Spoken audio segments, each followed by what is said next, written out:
Hello दोस्तों, स्वागत करता हूं आपका एक बार फिर अपनी नई वीडियो में।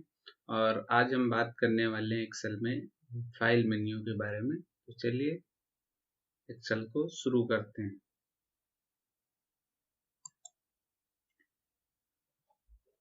ये हम अपने एक्सेल पे आ चुके हैं और अब हम क्या करेंगे, फाइल पे क्लिक करेंगे। तो फाइल मेन्यू पे आपको होम बटन ये देखने को मिल जाएगा। और दूसरा, जैसे मान लीजिए मेरी फाइल पहले से खुली हुई थी, या हमने जो पहले एंट्री की थी आपने देखा होगा, ये वही वाली एंट्री थी, तो वो खुली थी। उसके बाद मैंने फाइल पे क्लिक किया तो यहाँ पे होम आ रहा। होम तो वही है, होम जहाँ से आपको मतलब मेन आपका वही घर समझ लीजिए, वहां से आपको हर चीज खोलने को मिलेगी, जैसे न्यू, ओपन, ये सब चीजें।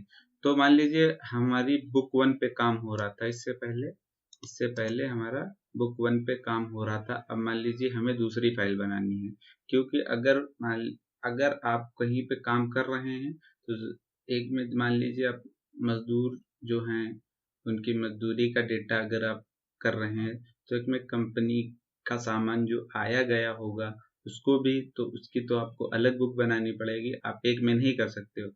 भले इसमें बहुत से सेल्स हैं, आपको बताया गया था कि बहुत ज़्यादा सेल होते हैं कि आप एंट्री आराम से कर सकते हैं, तो इसका मतलब ये नहीं कि एक में करेंगे। तो इस वजह से हमें साथ में दूसरी बुक भी खोलनी होती है। मान लीजिए आपको 2 बुक खोल के रखनी है, एक में आपको उसी टाइम पे एंट्री करनी है मजदूरी की या जो आपने सैलरी दी, और दूसरा आप कंपनी के जो आ रहे हैं सामान उनको भी आपको उस पे लिखना है, तो आपको डबल बुक खोलनी पड़ेगी। तो इस वजह से ये ऑप्शन बताया जा रहा है।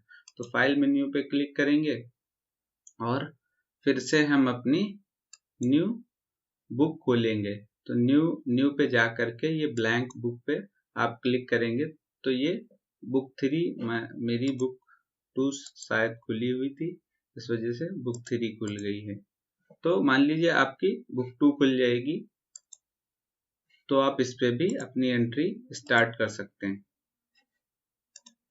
आप अपनी इस पे एंट्री एक स्टार्ट कर सकते हैं नई तरीके से, नई हेडिंग डाल करके। और उसके बाद देखते हैं फाइल मेन्यू पे फिर हम जाते हैं तो एक ओपन का ऑप्शन आता है। तो ओपन का ऑप्शन, मान लीजिए आपकी फाइल सेव है, आपने कंप्यूटर खोला है, आपको वही फाइल फिर से खोलनी है जो आपने एंट्री आप जो कर चुके हैं, तो उस पे ओपन पे आप क्लिक करेंगे। तो ओपन पे आपको जो आपने अभी अभी एंट्री की है तो उसको रीसेंट नोट में तो आपको मिल जाएगा। मान लीजिए आपका रिसेंट बहुत पुराना हो चुका है, मतलब आप पुरानी एंट्री खोलना चाहते हैं, तो आप ब्राउज फीचर पे ये क्लिक करेंगे। तो ब्राउज फीचर पे जब आप क्लिक करेंगे तो आपको यहाँ पे देखने को मिल जाएगा कि सब चीजें, आपको सारी लोकेशन, तो आपकी कहाँ पे फाइल सेव है ये तो आप ही जानते होंगे। तो आप डायरेक्ट दिस पीसी पे क्लिक कीजिए। यहाँ पे जा करके आपको मान लीजिए डेस्कटॉप पे क्लिक कर लिया, डेस्कटॉप पे तो वहां से आप ले सकते हैं। बाकी आपकी किस फाइल में है, लोकल डिस्क सी में है, डी में है, ई में है, वो तो आपको पता होगा। तो मान लीजिए डी में अगर है तो हम डी पे क्लिक करेंगे। मेरी डेस्कटॉप पे है तो मैं डेस्कटॉप पे जाऊंगा, तो ये बुक 1 देखिए मेरी लिखी हुई है कि इसको आप खोल सकते हैं। तो इसको जैसे ओपन करेंगे तो ये मेरी फाइल वही वाली खुल गई। तो इस तरीके से फाइल खोल लेते हैं ओपन वाले ऑप्शन से। फिर इन्फो का मतलब तो इंफॉर्मेशन आपको लेनी है। उसके बाद सेव, मान लीजिए अब मैंने कुछ लिखा तो उसको सेव भी करना जरूरी है, तो हम वहां पे सेव ऑप्शन पे जाएंगे, या Ctrl+S भी आप लिख सकते, मतलब क्लिक कर सकते हैं, उससे भी आपकी फाइल सेव हो जाएगी। तो मान लीजिए ये मैंने फाइल सेव कर दी तो हो गई। अब सेव एज कब काम आता है, मान लीजिए आपने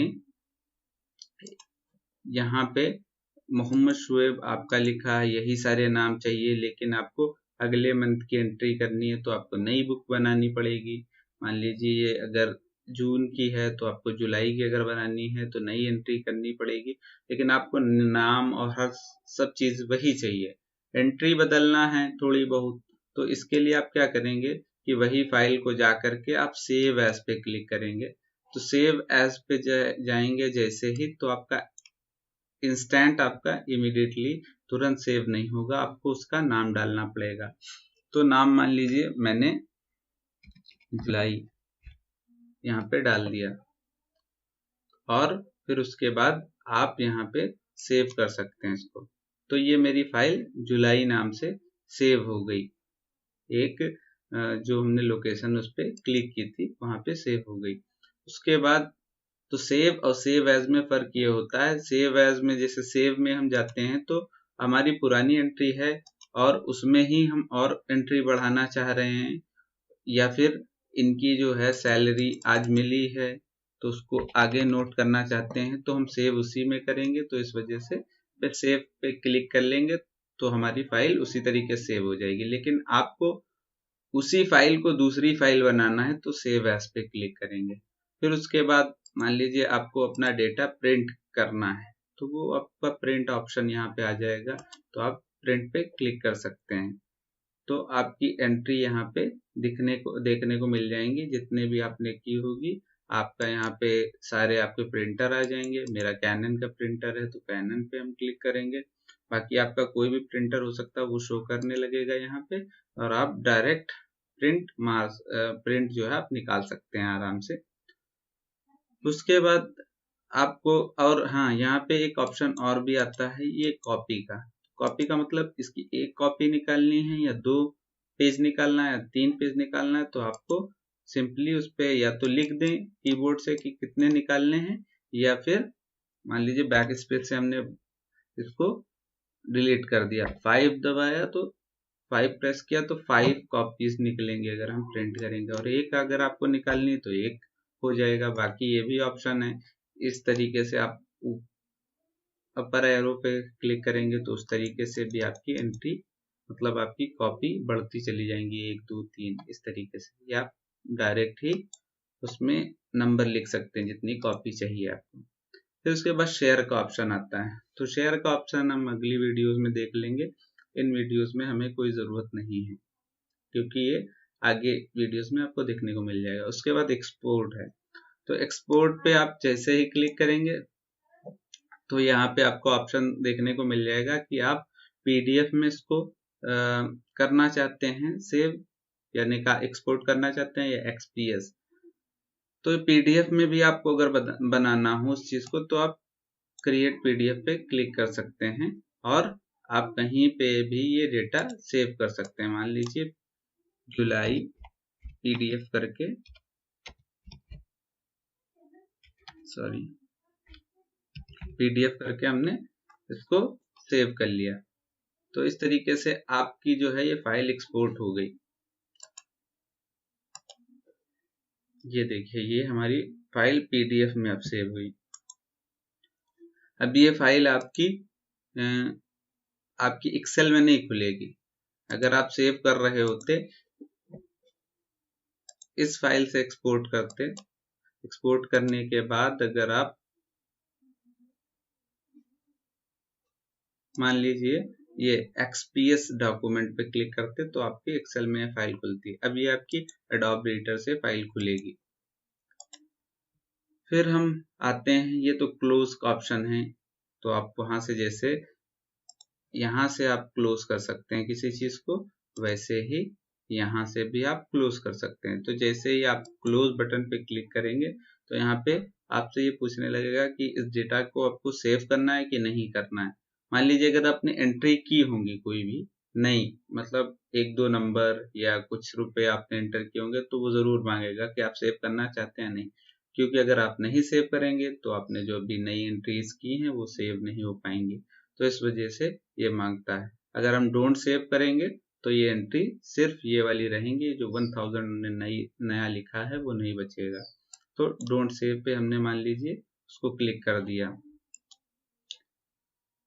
इस तरीके से हमारी ये मतलब जो है फाइल बंद हो जाएगी।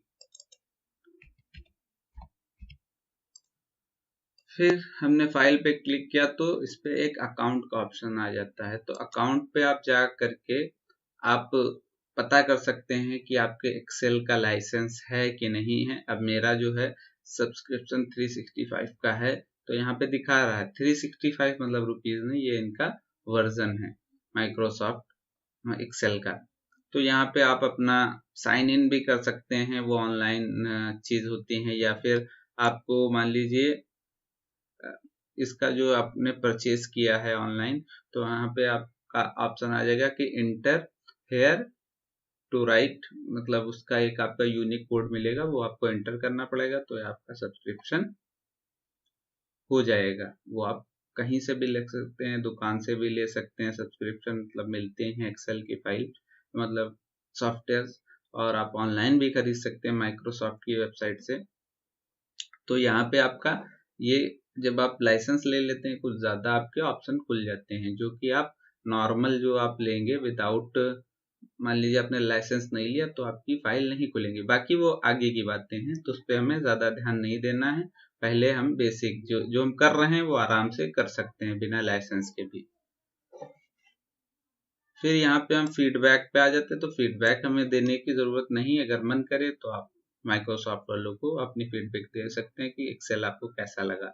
बाकी आप ऑप्शन का एक हमारा नीचे सबसे आ गया एक ऑप्शन, तो यहाँ पे आप चीज़ों को अपने हिसाब से बदल सकते हैं,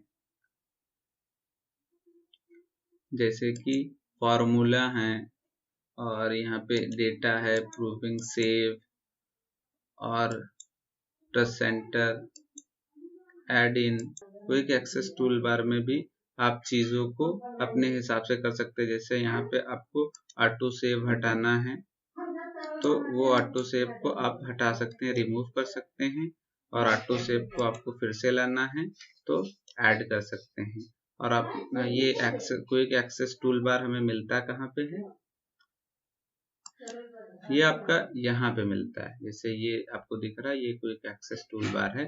तो यहाँ पे और चीजें जो आप अगर बढ़ाना चाहते हैं अपने हिसाब से कि आपको जल्दी ऑप्शन मिल जाए, तो ये आप क्विक एक्सेस टूल बार पे जाएंगे, और मान लीजिए हमने यहाँ पे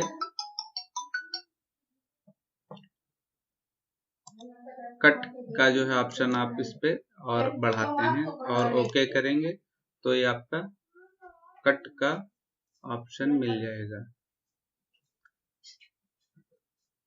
तो इस तरीके से आप क्विक एक्सेस टूल बार को अपने हिसाब से एडजस्ट कर सकते हैं, घटा बढ़ा सकते हैं, क्योंकि जो चीज़ें आपको बहुत जल्दी करनी होती हैं तो आप शॉर्टकट की अपनाते हैं। तो यहाँ पे जैसे आप एक बार में क्लिक करेंगे, आपको तुरंत वो चीज़ एक्सेस हो जाएगी, आप उसको आराम से कर सकते हैं। तो इस वीडियो काफ़ी लंबी हो रही, तो इस वीडियो को हम यहीं पे अपना जो है समाप्त करते हैं, एंड करते हैं। और आप वीडियोस को, जैसा कि हमेशा वीडियोस में कह रहा हूँ, सब्सक्राइब ज़रूर करें अगर आपको इन वीडियोस से फ़ायदा हो रहा है। और अगर आपको थोड़ा भी कंफ्यूजन हुआ हो कि आपको कुछ नहीं समझ में आया, तो आप कमेंट बॉक्स में कमेंट कर सकते हैं, टेलीग्राम पे पूछ सकते हैं, इंस्टाग्राम पे हमें ज़रूर फॉलो करें। मिलते हैं अपनी नेक्स्ट वीडियो में, तब तक के लिए जय हिंद, बाय।